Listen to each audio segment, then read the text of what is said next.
Con su permiso, señor presidente. Honorable Asamblea, México es un gran mosaico multicultural cuya grandeza se encuentra afincada en una enorme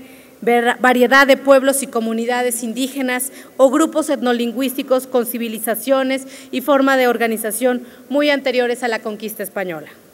Como bien sabemos, estos pueblos son poseedores de la sabiduría milenaria que como mexicanas y mexicanos aún recorre nuestras venas. Sin duda, nuestra raíz indígena enriquece a la cultura e historia mexicana y es un factor de nuestro desarrollo económico, intelectual, moral y espiritual.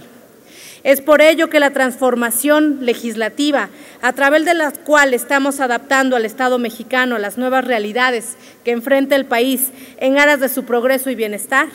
debe mantenerse siempre presente el principio de inclusión social y asegurarse de que todo derecho enmarcado en nuestra Constitución contenga la cosmovisión para enaltecer a nuestros pueblos y comunidades indígenas. De acuerdo con la Comisión Nacional para el Desarrollo de los Pueblos Indígenas, CDI, hay poco más de 10 millones de personas indígenas distribuidas en nuestro país, siendo Oaxaca, Chiapas, Veracruz y Yucatán los estados con mayor concentración de esta población. Dentro de estos grupos etnolingüísticos se hablan 62 idiomas distintos, siendo el náhuatl, el maya, el zapoteco y el mixteco los más hablados en México. Estas cifras no solo revelan la importancia de la población indígena en México, sino también la obligación del Estado mexicano de garantizar sus derechos y preservar la diversidad en un mundo cada vez más globalizado. Nuestra Constitución, en aras de proteger y reconocer los derechos de los pueblos indígenas, contempla en su artículo 2 3 derechos de gran importancia para estas comunidades: el derecho a la cultura e identidad, el derecho a la libre determinación y el derecho a acceder plenamente a la jurisdicción del Estado. Desafortunadamente, en el día a día de nuestros conciudadanos indígenas, la titularidad de estos derechos no ha sido suficiente para garantizar el acceso a la justicia. La realidad es que cuando una persona indígena es parte de un procedimiento penal, este no contempla su idiosincrasia ni lengua diversa al español, lo que le deja en desventaja frente a la contraparte no indígena, convirtiendo los elementos culturales y lingüísticos en diferencias sustanciales que impiden su acceso efectivo a la justicia estatal. Considero que este es un factor importante que ha contribuido a perpetuar las condiciones de pobreza, injusticia, discriminación, marginación y vulnerabilidad, que históricamente han limitado el desarrollo de nuestros pueblos indígenas, así como de sus habitantes. Ante esta problemática, y debido al proceso de transición y transformación que sufre nuestro país en materia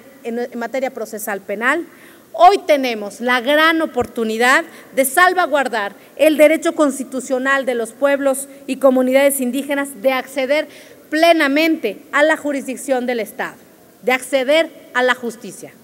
Es por estas razones que hoy presentamos ante esta altísima tribuna para proponer una iniciativa con proyecto de decreto por el que se reforman y adicionan diversas disposiciones del Código Nacional de Procedimientos Penales respecto al procedimiento especial para pueblos y comunidades indígenas, con el objetivo de asegurarnos de que la reforma en materia procedimental penal contemple la inclusión de derechos específicos de las personas indígenas para que por primera vez no queden al margen de estos cambios normativos y de esta forma garanticemos el pleno goce de sus derechos. Es importante hacer hincapié de que no se trata de ninguna concesión ni sino de elemental justicia. El Estado mexicano debe dar cabal cumplimiento a los compromisos internacionales suscritos en materia de derechos indígenas, también ya establecidos en nuestra Constitución en su artículo 2, como el derecho de los pueblos a preservar y enriquecer sus lenguas, conocimientos y todos los elementos que constituyan su cultura e identidad,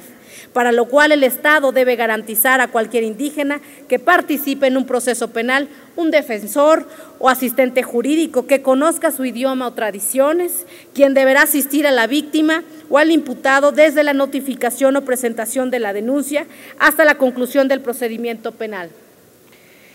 Respetuosamente esta tarde pongo a consideración de esta iniciativa cuyo fin primordial es cerrar aún más las diferencias que como mexicanos aún nos separan.